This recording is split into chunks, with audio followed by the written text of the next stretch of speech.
Hello, everyone. Welcome back to the Naturally Beautiful and Optimal Wellness Summit. My name is Elizabeth Engen. I am your host. We are sponsored today by Empower You, Jenny Halligan. And today we have an amazing guest in Orlando. I'm so excited to talk to her. Her name is Tracy Rickard. She is a self-care strategist. Welcome, Tracy. Thanks for having me. I'm really excited to be here, and I always say I love to, I found my way to nerd out, and it's talking about self-care. And before we started this recording, Tracy, you were telling me that you love to talk to audiences. You love to speak to audiences of 5,000, right? Oh yeah, the more the merrier. That is so awesome. And I'm sorry, I messed that up a little bit. Tracy is a self-care strategist, which encompasses a whole lot of things. So Tracy, let's kick this off, and I want to hear, what does optimal wellness mean to you? Well, optimal wellness means to me focusing on being non-negotiable with your physical health, your mental health, and your emotional health, and realizing that they can all influence each other by building up or tearing down, and that we need to focus on all aspects of our life. I like the term optimal wellness. I think it could take the place of holistic, because holistic's getting a little overused now, where I'm really digging that term optimal. Is living optimally means there's this level of harmony where everything is working together. I love that. I love that. And can you talk a little bit about non-negotiable? So do you mean like hard and fast rules about, talk a little bit about non-negotiable to me means that it's based in a foundation of value you have for yourself. When something's non-negotiable, it's non-negotiable for a reason, because it is really rooted in self-love. And there is ultimately some aspect of love there. And it might not be self-love in everything, but in the retrospect I'm talking about, it is. But certain things for people are non-negotiable, where I know families that dinner time is non-negotiable. Family dinner time is a non-negotiable. And that is generally based in this level of love. We want to be with each other. We want to love each other. We want to help to nurture and grow what it is to be a human being, what it is to experience living life. So for me and the work that I do, non-negotiable is helping women in particular, but I work with some men, helping them to realize that taking care of yourself is an act of self-love. And when you make things non-negotiable, you're practicing more love, so you can love and be loved more with other people. But you also can give other people permission to do that for themselves. So non-negotiable is it's not hard, like, oh, I got to get home and get to my meditation. Anything can become a little neurotic or addictive, but non-negotiable is always driven by the way you value yourself. And if it's driven by that, the addictions, the neuroticism, all that stuff won't be able to thrive. Do you think that's the same way in terms of people's thinking? Oh yeah, I would full-heartedly agree with that. I think a lot of people are unaware of the fact that they're not connected to their true self, their authentic self. So what they're listening to is the devaluing parts of themselves. But to explain that to somebody that's disconnected already, that would be hard. I think for some people that have suffered long enough and really want to change but don't know how to do it, they're the people that are reaching out for help. They're some of the people I'm helping. They're some of the people that helped me, and why we can all support each other. I think a lot of times our thinking drives way more than we realize. And I do this with with every client, if they sign up with me one-on-one in my coaching work, is I have them check in with all their fears that are coming up from making changes in their lives. When people make big changes, it can become scary. and a lot of times see what fears are in the driver's seat of their life. And instead of kicking them out, because then they're just going to have a tantrum on the other side of the door and knock louder and louder and louder and make us go crazy, is say, hey guys, you know, it's my turn to drive on this car trip we call life. Could I hop in the driver's seat? You guys take a break, go hop in the back seat. But I really help people to not kick out fears, not kick out specific thoughts they might be thinking, but just give them a break and tell them, hey, I want to take the driver's wheel for a while. And the thoughts that might start getting behind the wheel of the car are thoughts of value, of self-love, of appreciation that haven't been able to be heard because the thoughts of devalue and negativity and all, whatever that is disempowering for people, they were just really loud. So appreciation didn't have time to speak because whatever the other fear was just talking way too loud because they just wanted to be valued and heard. And so I think our thoughts can be very powerful, but when we try and devalue our thoughts by saying, go away, I want to get rid of this, is when a lot of people get stuck. Either I think that's where some people are changing, things are working like really great for them, and then the rug gets pulled out from underneath them and everything just crumbles, where habit change isn't sustainable. Some people are well for a while and then they just go back to all their old patterns, which is anytime something within us we say, go away, get out, it's like we're firing them. We're telling them that they're not good enough and we're firing them, but they're a part of us. They're trying to teach us something. And a lot of times they just want to be heard. I know for me in my own personal journey is when I try to get rid of all those thoughts that were harmful or, you know, defeating, that's what I tried to do. It was like I tried to kick them out, and I tried to really kick them out and slam the door in their face, but they stayed there and they just rang the doorbell and knocked and annoyed me until I opened the door again and let them back in, and then they were angrier and louder than before. So I think our thoughts are a great teacher, and that if we listen to what they have to say, we might be guided in the right direction instead of avoiding them and just kicking them out. I totally agree. I totally agree. And you had said something about your journey. Please tell our listeners that may not know you or may not be familiar with you a little bit about your journey, who you are, how you got started, just more about your life. Yeah, so I'm definitely an extrovert. You know, you said I would love to be in front of 5,000 people. That is something I am building and envisioning. But I love being in front of people. I always have been very extroverted, love having fun. I was a crazy child. Sometimes ended up in the emergency room because I was too curious. Just love to experience things. And I became really interested in theatrical arts and things like that, and started my journey as a theater major in college, and really digging that sense of I can go to school and learn about emotions and feelings and creativity and all that. It was just amazing. It was like a new life for me. I graduated high school and I'm like, thank God. I was so excited to just go out and explore the world. And when I got there, I loved every minute of it. But when I thought about what I wanted my life to look like, it didn't look like me going on auditions and all that it is to the life of an actor. And so I went to massage school instead. My massage therapist said I'd be good at it. And that was kind of my introduction to wellness, per se. I was already exploring yoga and a few other things, but that was really my introduction to wellness, and started my journey in massage school. And I went to more of a,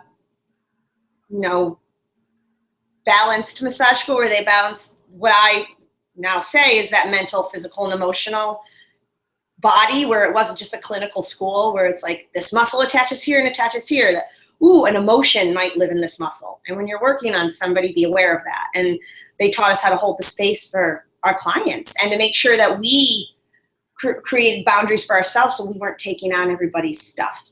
This is a really great school, and I was really digging it. And I loved being a massage therapist and really helping people. And along the line of that, I had a friend that told me about nutrition school, a health coaching school. And so I was like, that intrigued me. And I was a lifelong learner.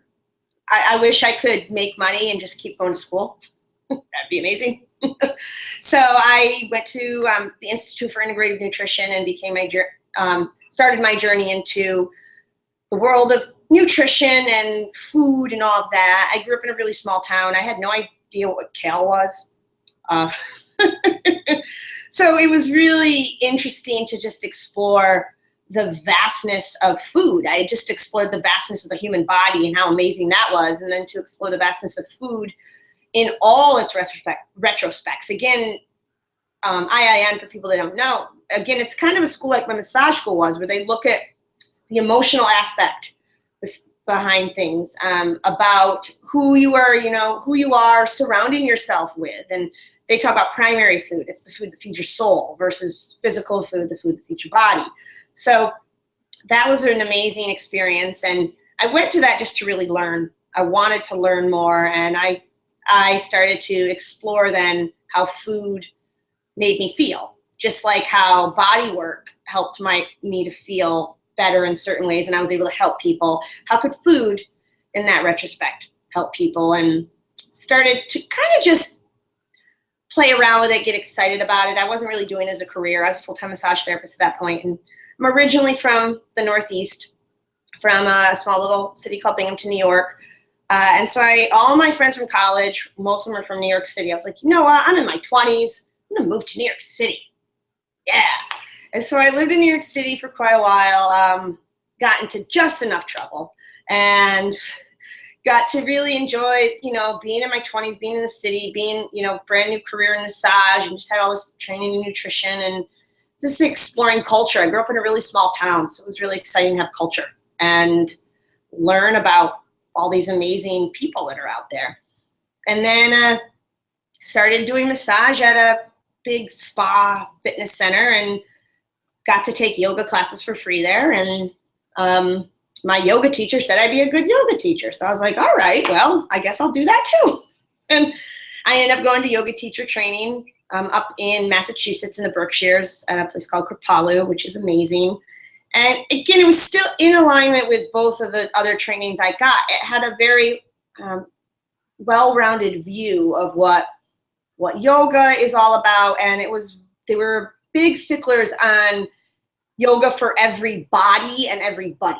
And I really liked that, is that somebody that's a little bit overweight can still take a yoga class with the same person that's maybe advanced and super flexible, and how to instruct mixed level classes, which is now what a lot of yoga is in this country, is mixed level. So I got it from the ground up. I know a lot of yoga teachers that are having to learn how to teach mixed level classes. It's really difficult to teach so many different bodies in one class. So I'm really grateful that I got to experience that. And so then there was this moment, I remember it. It was like, you know what? I could stay here. There was like a spa there. I was like, I could get a job here and stay in this like amazingness of the Berkshire Mountains of Massachusetts. But there was this like deep little part of me that was like, no, there's lessons you need to be learned. And someday, when I was in the midst of all my stuff, some days I was like, I wish I just told that voice to shut up. But life got really difficult after I left yoga teacher training, which you would think, oh, I have all this amazing knowledge now. I have all this amazing experience. I'm more open. I'm more grounded. I know about so much in the level of mindfulness, food, the body, is so much. And life really threw me for a loop. I ended up starting to get really depressed and really tired all the time. And I had been tired a lot of my life, and people just chalked it up to, oh, you're just lazy, because why would a teenager be tired? So I always let that go. And I had gotten mono when I was younger and was sick, and a lot of things popped up. But I just thought, oh, I'm lazy or whatever. I never really thought anything of it. And I think the more I started to live and work, it started to tax my system more and more, until my system was finally like, help, I need help. And at that point I got stubborn, and I work with a lot of women, and I have a lot of stubborn women in my family. I was like, well, I know it all now, so I should be able to fix myself. And the stubbornness derailed me a little bit because I wasn't open to receive help. I was thinking I could fix myself. I already know enough to fix myself, until I got into a pretty bad depression. And the clinical side of it, or the traditional system of meds and stuff, didn't work for me. It actually made me worse. And I didn't know where to go at that point. And I kind of lost trust because I let the traditional system, I let them really kind of, I felt very ashamed that I couldn't get better. And I didn't know what to do at that point. And so my family had to kind of have an emotional intervention with me. They're like, we don't know who you are anymore.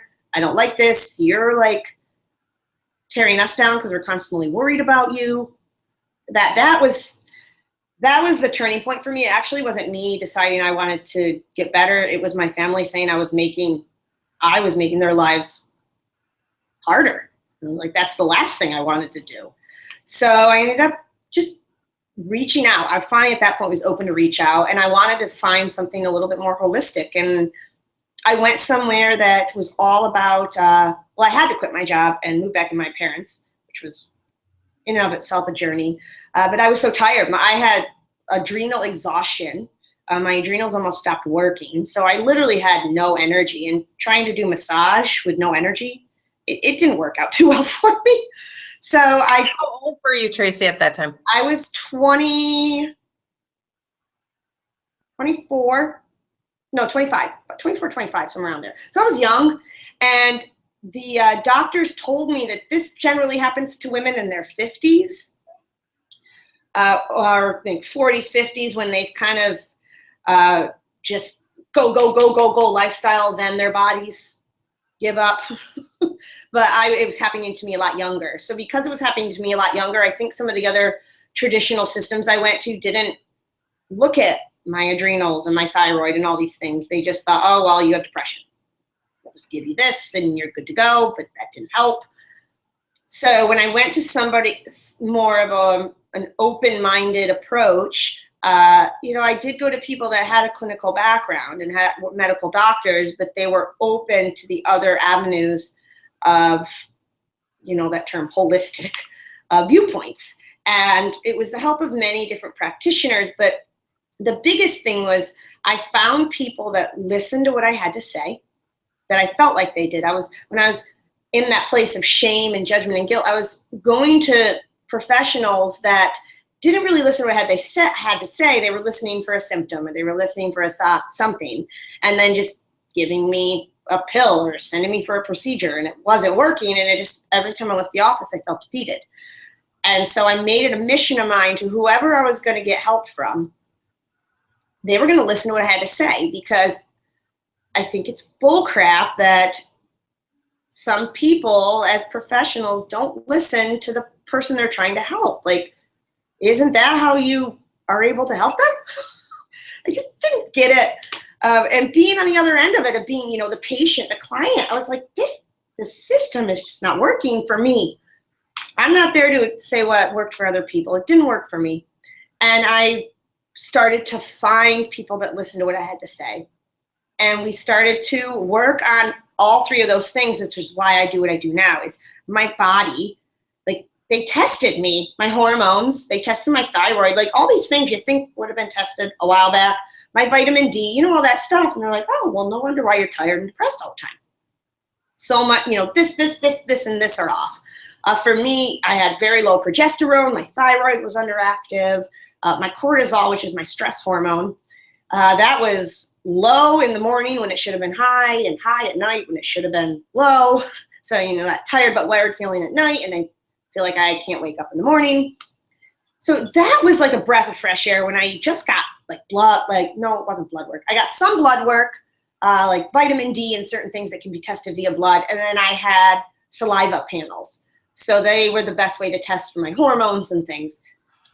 That was a weight lifted off my shoulders, where I was like, okay, it's not my identity, because I started to identify with my health concerns, that's who I was.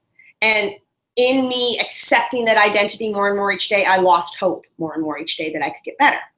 So when I realized, okay, this is just progesterone and thyroid and all this, it gave me a little bit of hope that I needed to keep moving forward. And then I worked on the other aspect, which is the emotional and the mental work. You know, I worked with practitioners and providers that were able to support me in that.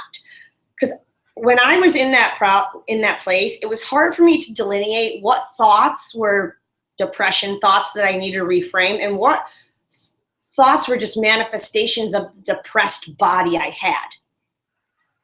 And that was overwhelming for me. So when I started to take care of my physical well-being, then I was able to see what emotional and mental things I could deal with. Because when trying to deal with it all, it was really difficult.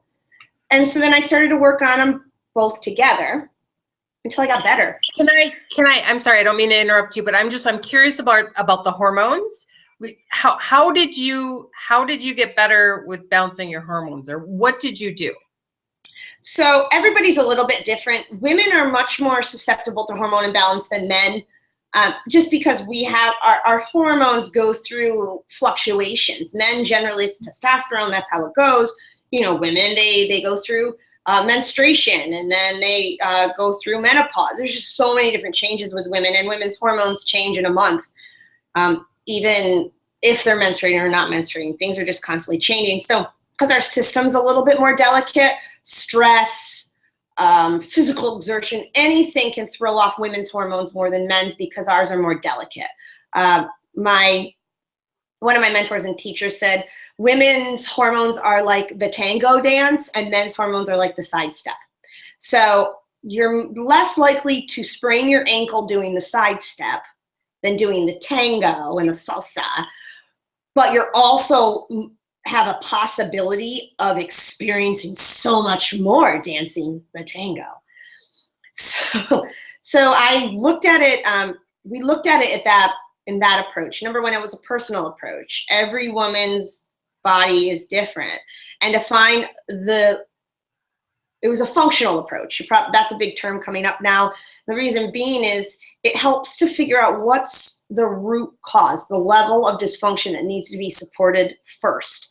For me, it was my adrenals and my progesterone. And it was ultimately my adrenals that I needed to take care of because my adrenals were throwing my progesterone off, which was throwing my thyroid off. So if I would have just started taking something for my thyroid, I would have never gotten better because the adrenals were the root cause. So my doctors and some of the more holistic practitioners I worked with, we were able to figure that out. And it's pretty easy for anyone. They just have to have somebody that's open and willing to investigate that.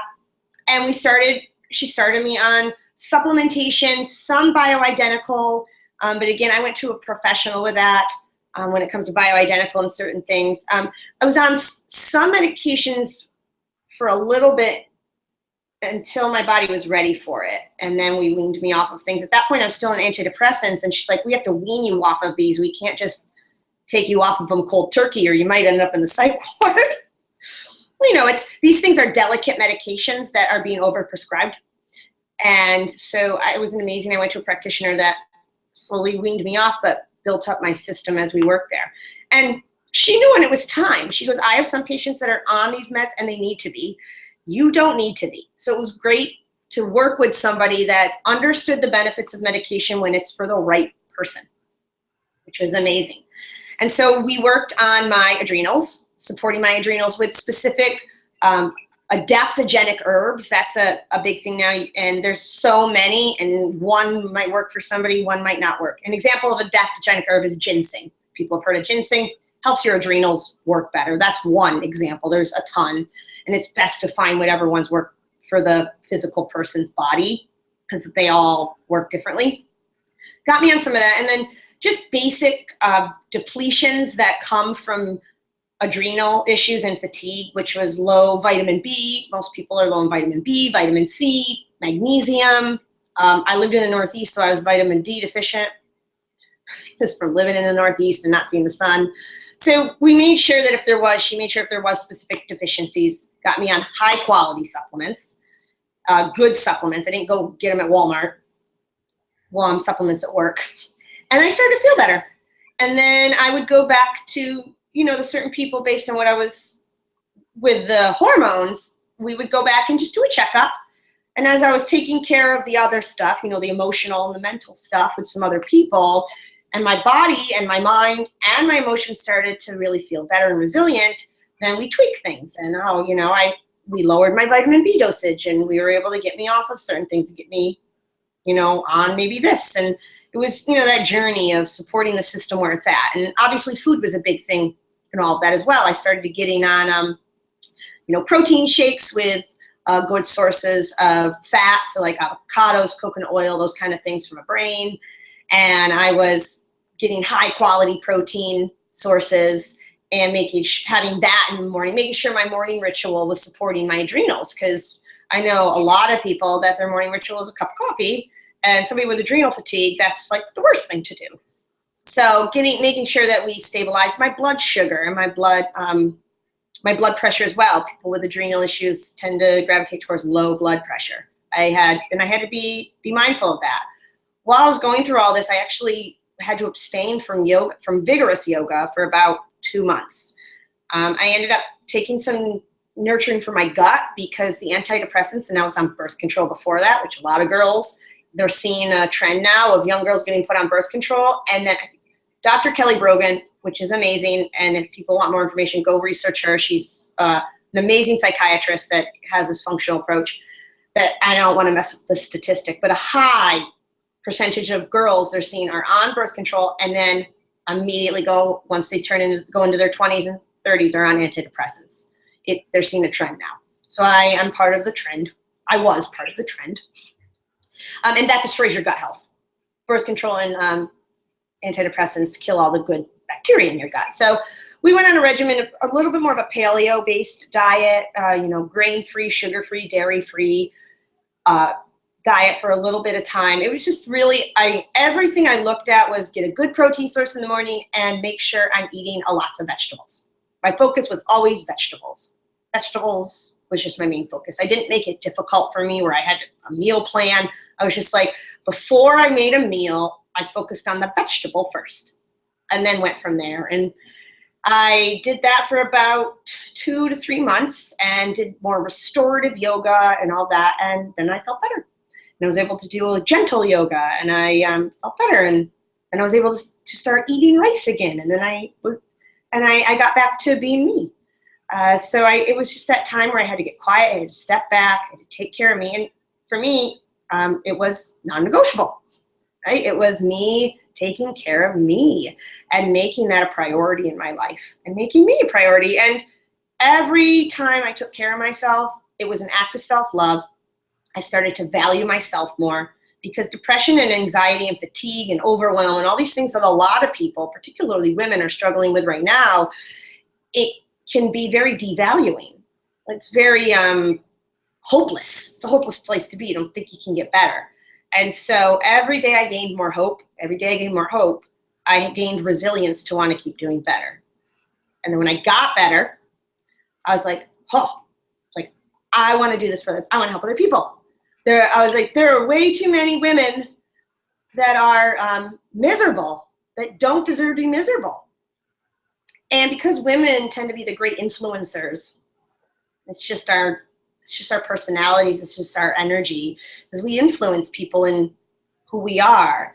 It's that it's like that queen energy, right? I think when they tap into their own power and their own value of themselves, they influence other people. Ooh, it gives them permission. It's like, I remember when my mom took time to take care of herself. I was like, ooh, what's mommy doing? Oh, she's painting her nails. I want to paint my nails. Those kind of things where when my mother really took care of herself, I was intrigued. And it made me want to do it for myself too. And so I think as women, we have a great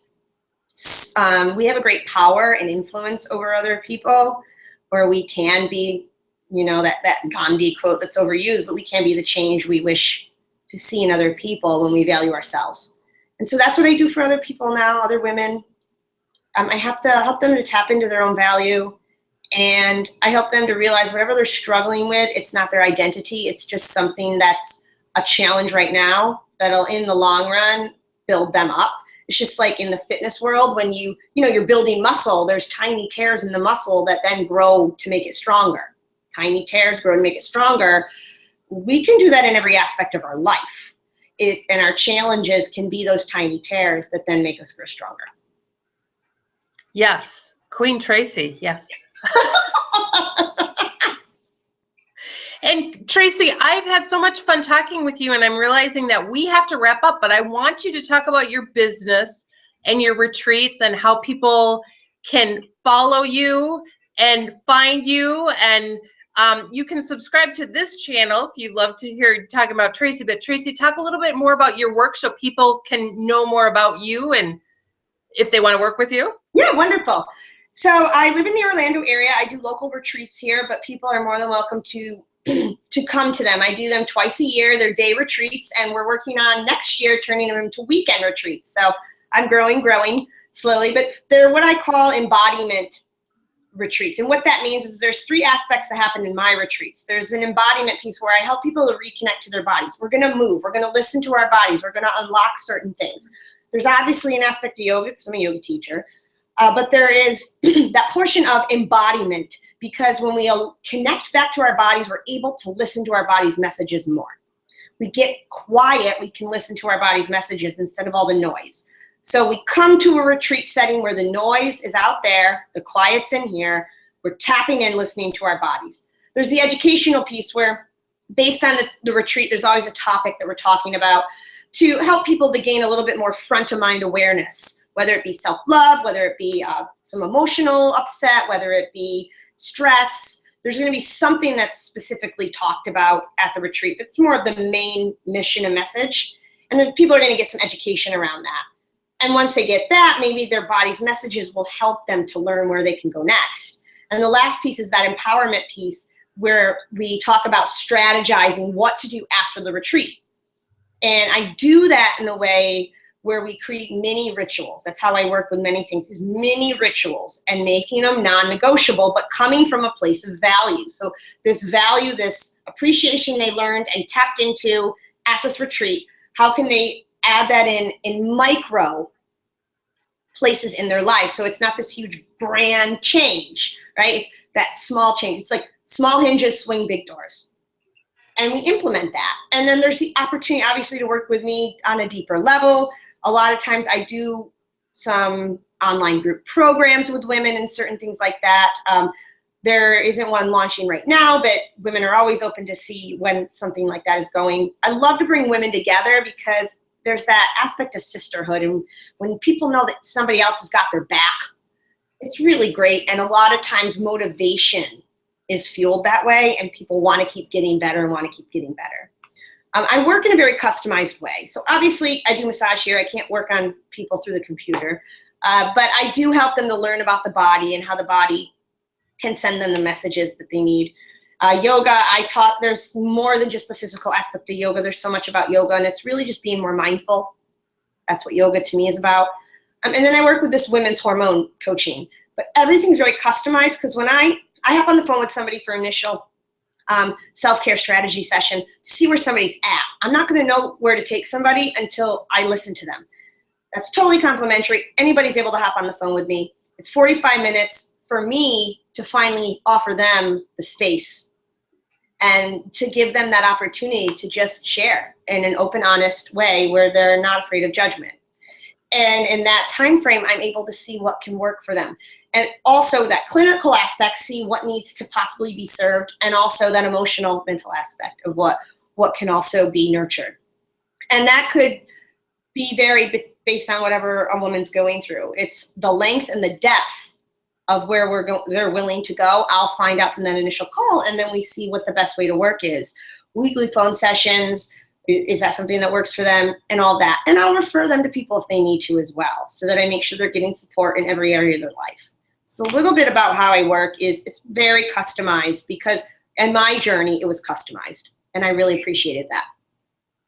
So I know what your website is, Tracy. Can you tell everyone listening what your website is, where they can go? So it's Tracy's Total Wellness, and that's TRACYS, totalwellness.com.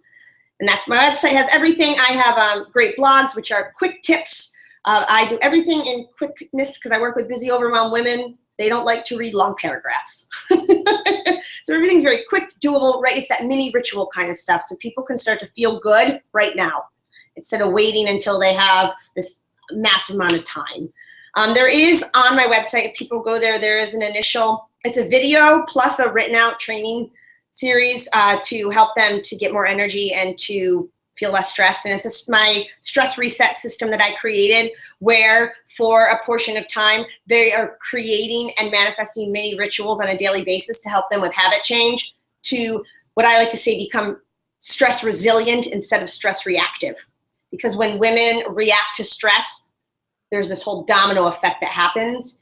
And so when they create mini rituals and create their toolbox of things that works for them, then they'll be able to be resilient when stress hits. Stress is going to happen, but if we can be resilient, then we'll get out of the storm unscathed. Absolutely. Tracy, you are amazing. Thank you, Tracy Rickard, for coming and joining us. Thank you, Elizabeth. It was amazing. I wish we had more time with you. I'm so sorry. That's okay. That's what I said, right? I can nerd out on this all day. Well, if you all liked what Tracy just shared, please subscribe to the channel and come back and listen to 21 other experts share how you can be naturally beautiful and have optimal wellness. Have a great day.